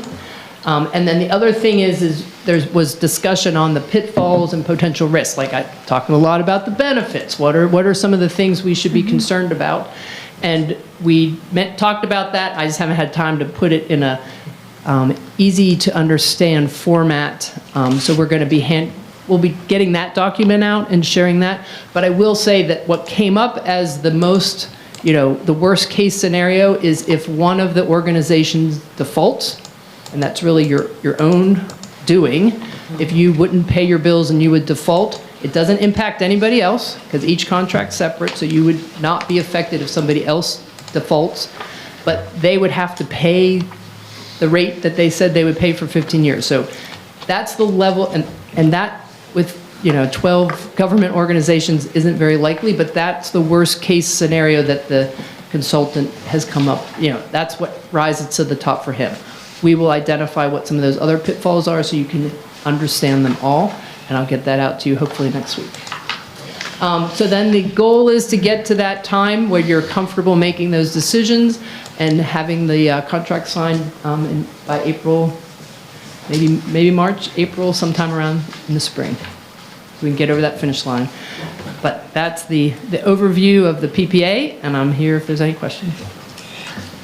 Okay, thanks, Pam. Anything to add, staff? Just one note, and Pam had referenced it when she showed the chart about the rates. She noted our current rate is 6.94 roughly cents per kilowatt hour. If we'd been having this discussion last year, we were at 8.75. So just a reflection of the fluctuation in the market. And actually, when we secured that one, that last 1 year extension, we were feeling pretty good because, as Pam referenced, that we're hovering in that 10 to 12 range, and we caught a dip in the market. So. The other thing in that regard is you had mentioned May is when our current agreement expires. I think it's May of 25. May of 25. Yes, sorry. Just for clarity. For clarity. The other piece of clarity is that, and you reference brokers, and many of the entities that are participants utilize brokers. We have not utilized a broker. We basically go directly, and we've had a long-standing relationship with Constellation. And so while we've just kind of, some of you may remember that COG has used a broker over time to assist in placement for the best rates. We have been rather successful in joining both the College Township energy use as well as College Township water energy use with Constellation. And so we have essentially kind of removed ourselves from the use of a broker and have been working with Constellation. So it's just a quick clarification just to keep everybody headed in the right direction. Okay. All right, who has questions first? Comments? Rich? No, actually, as I indicated, I spent some quality time with Pam last Thursday, and I've seen tweaks just from that discussion. I appreciate that, and it is a complex matter. And the big thing that we heard in finance is everybody, well, what if the rates go down? What if the rates go up? I mean, that's the big thing, and I share my own personal perspective, which follows Pam's graph, in that outside of the COVID years, I haven't seen it take a dip. Sometimes you win, sometimes it's just like interest rates and financing and stuff. Sometimes you win, sometimes you lose, but over that trajectory, and the thing that I liked about it is the budget certainty. If we can pay our bills now at the current rates and we come in like that and you tell me we're going to have that same rate for 15 years, that's good budget. Yeah. Okay. My only question had to do around timing and how that looks with all the different entities and the various, contracts that are going out to where. Like, how does that look? For us, we're out to May of 2025, but other organizations are out to when. How do we all enter in the same time? How's that work? Yep.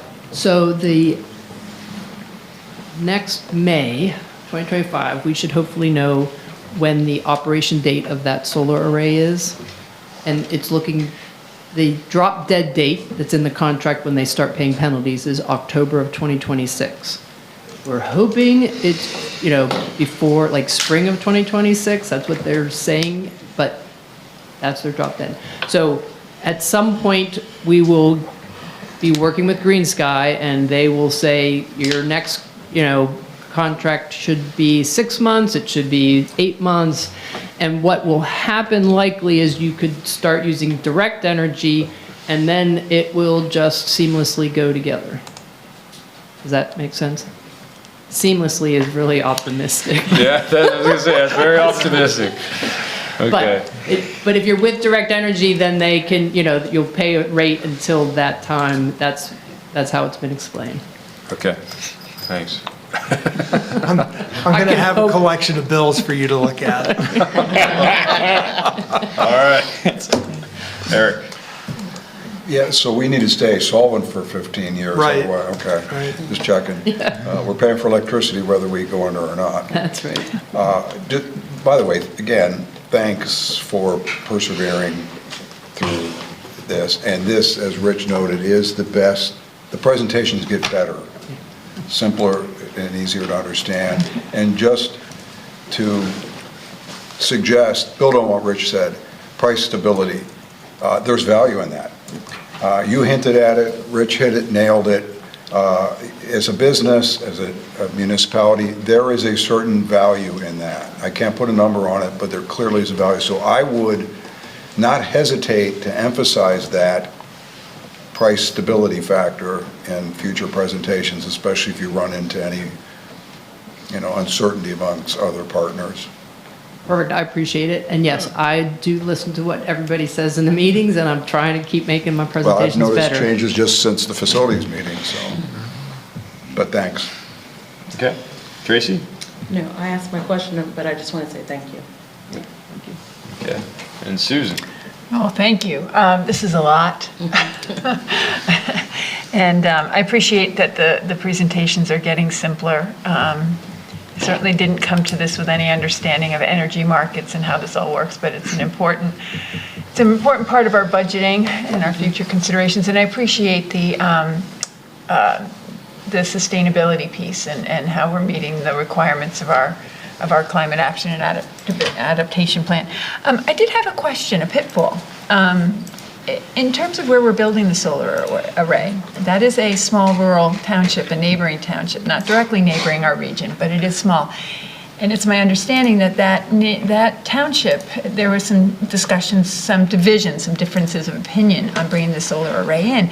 How do we, as a regional group of neighbors to rural municipalities, how do we navigate that? I mean, is there discussion about that?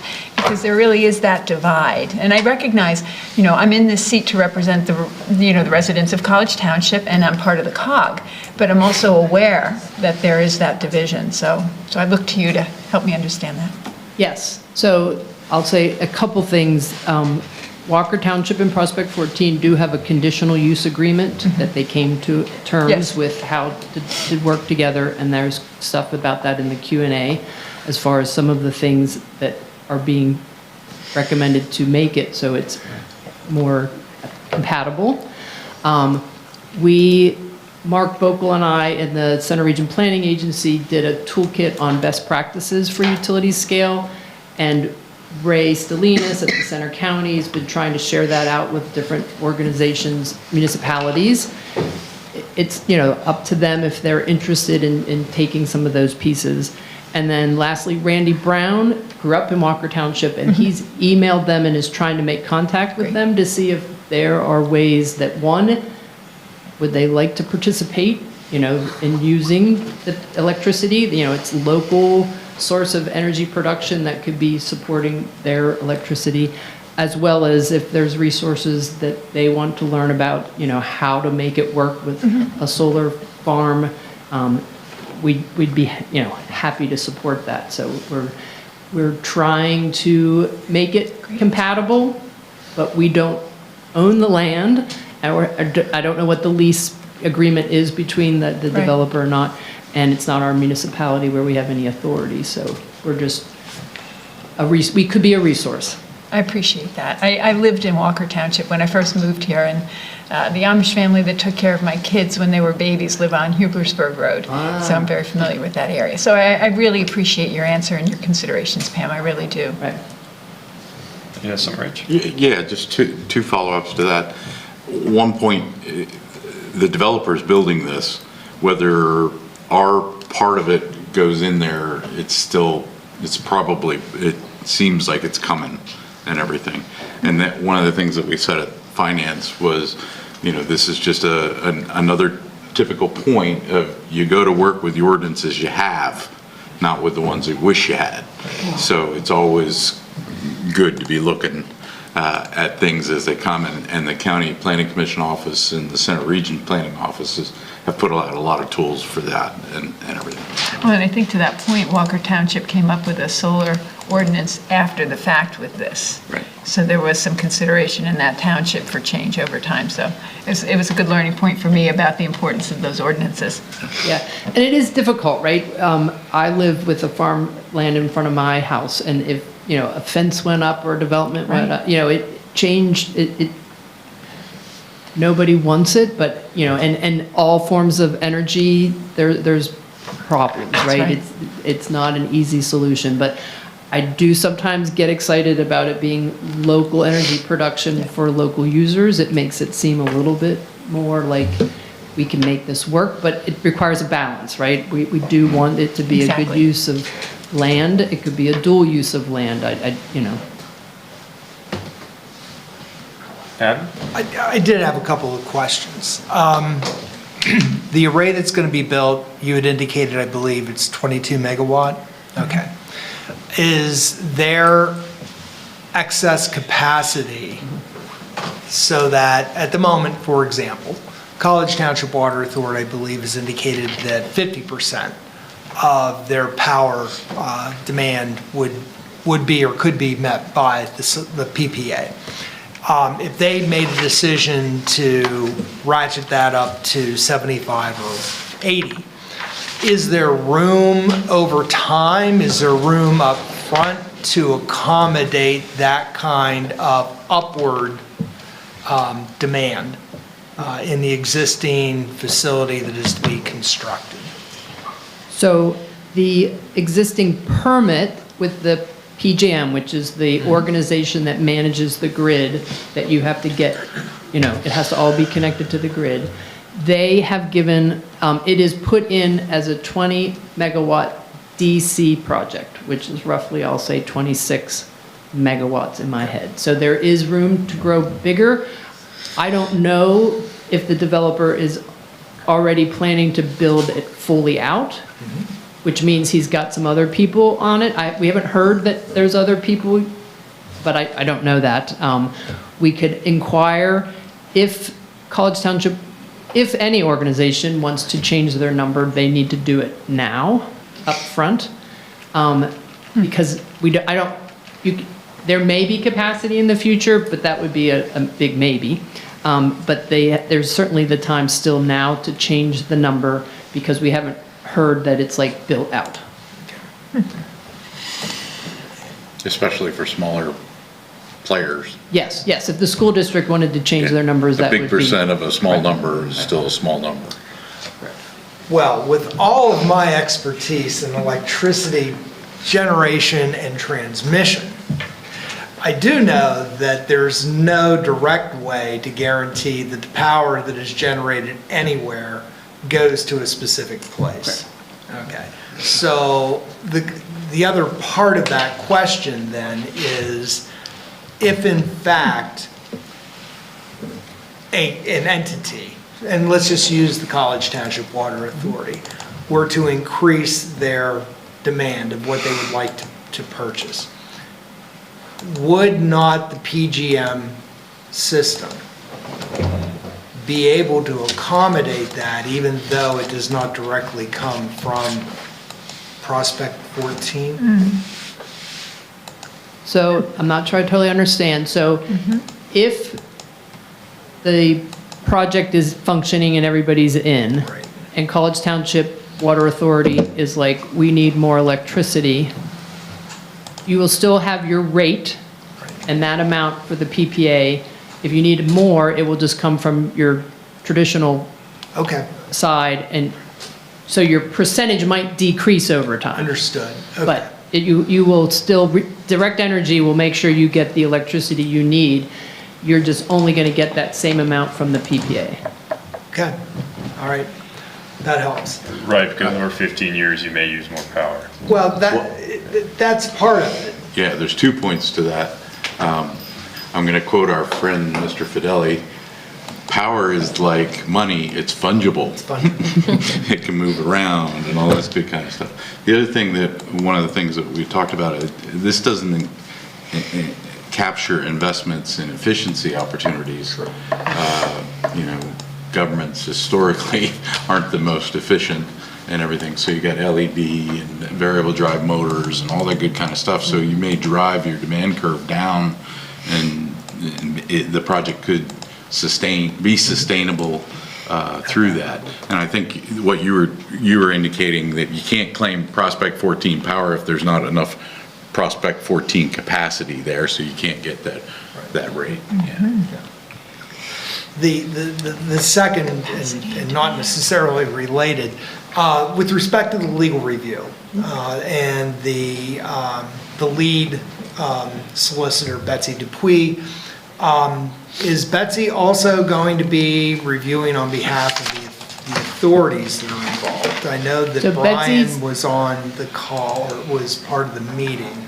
Yeah, so Betsy's the solicitor, and she's been reviewing it for Center County, Patton, and Ferguson.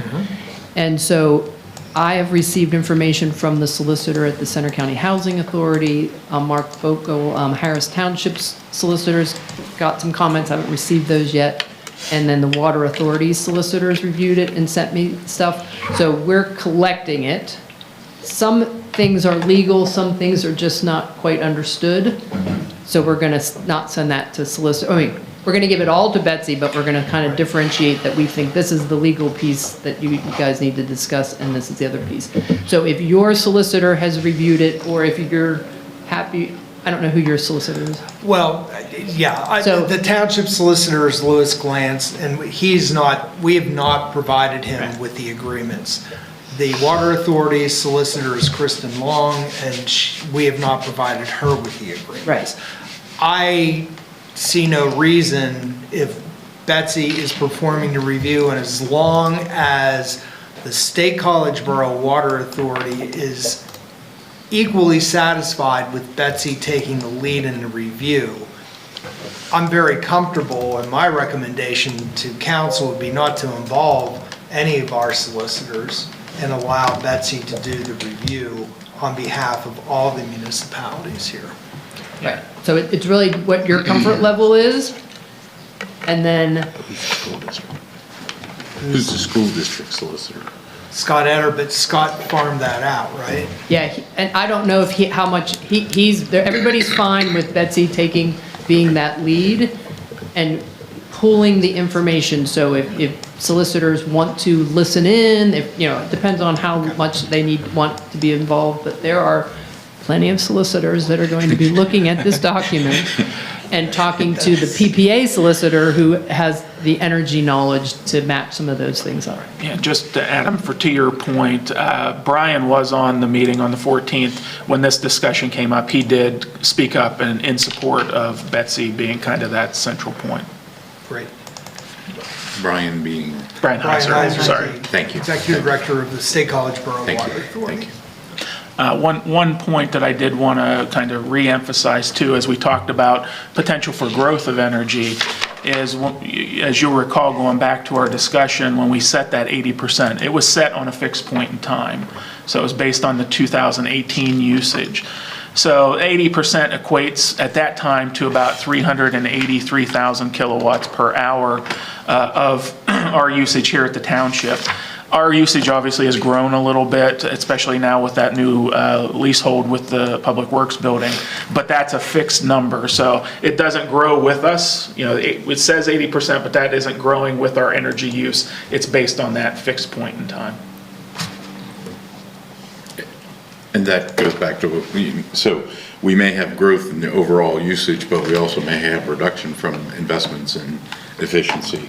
We may be able to keep pace with those. Yeah. Good at 80%. Good point, Mike.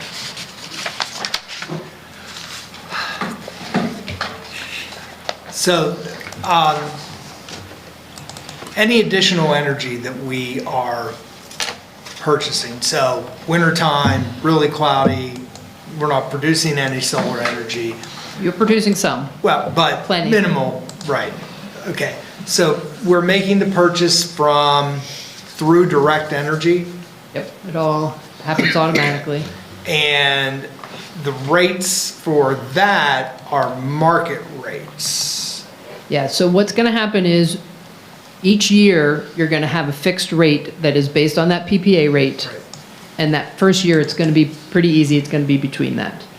Then when they go through and see how it actually performed, is it closer to 0.64 or 0.69, that settlement, because in the summer, you're producing a lot more electricity, and electricity is more expensive in the daytime than it is at nighttime, so there's this buying and selling that happens continuously.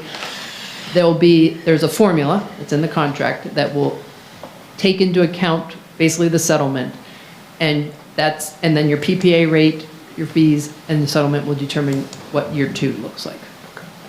So it's always going to be in that plus or minus 5%, but it will be fixed for a year, and it will be very well explained to you by the consultant and then me to explain what that rate is. And then once we see it, then it'll, make more sense from year to year. But we will make sure that that information is provided.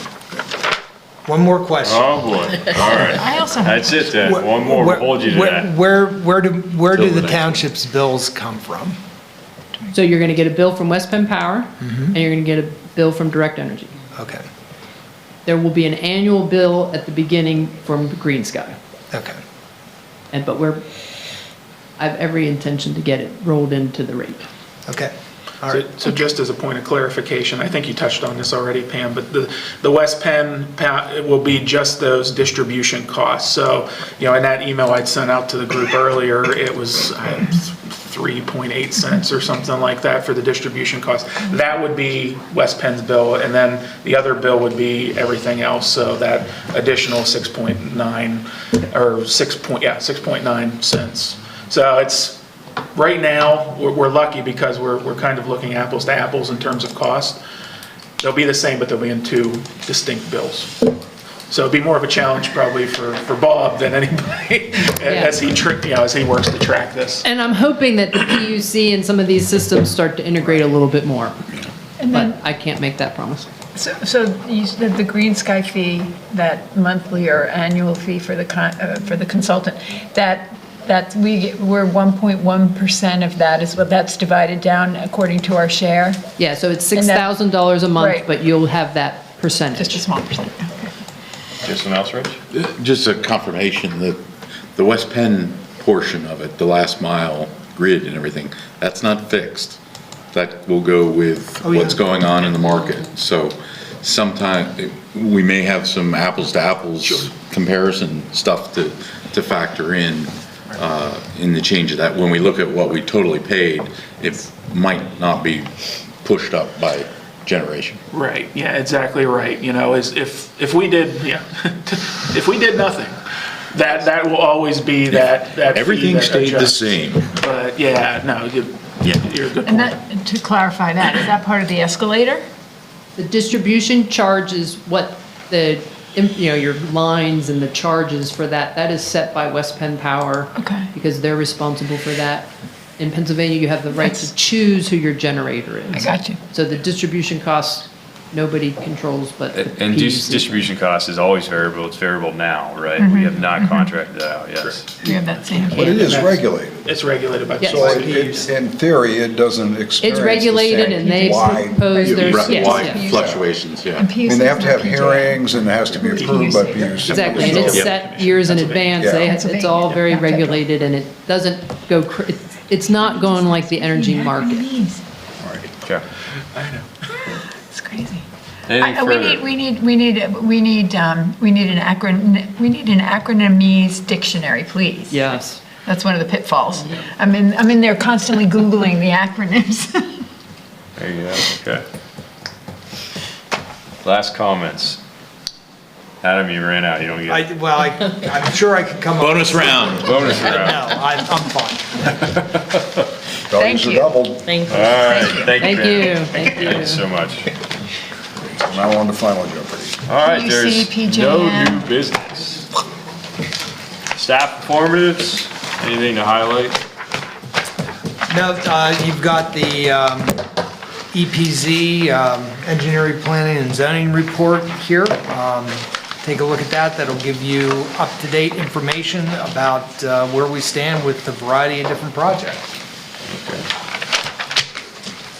Council, staff, other matters. Well, Recognition. I thought I had one. Do we have another matter? One. Yeah, One. I thought there was one. There was gonna be One more? It's just relative if staff has the courage.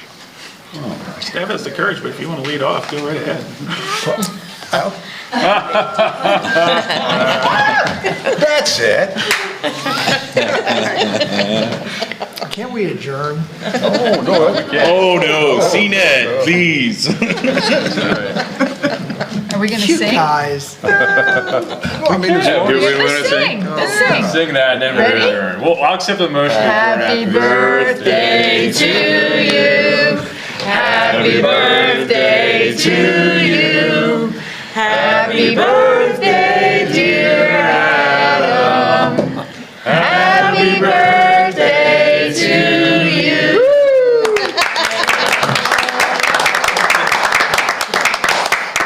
Speech. Thank you all so much.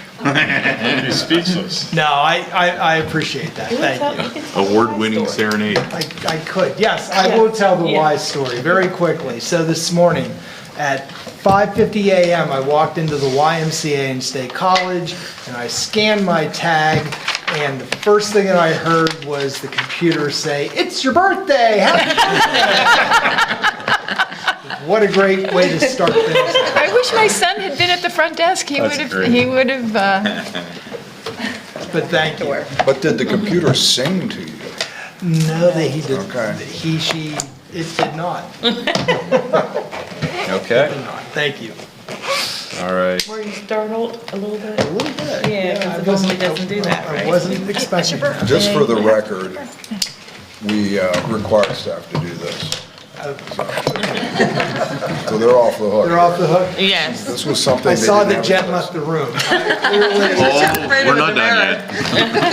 this meeting's not adjourned. Well, She's yeah, updating her resume. She I may will have- accept the motion. No. I motion to adjourn. All right, we're adjourned. Guys.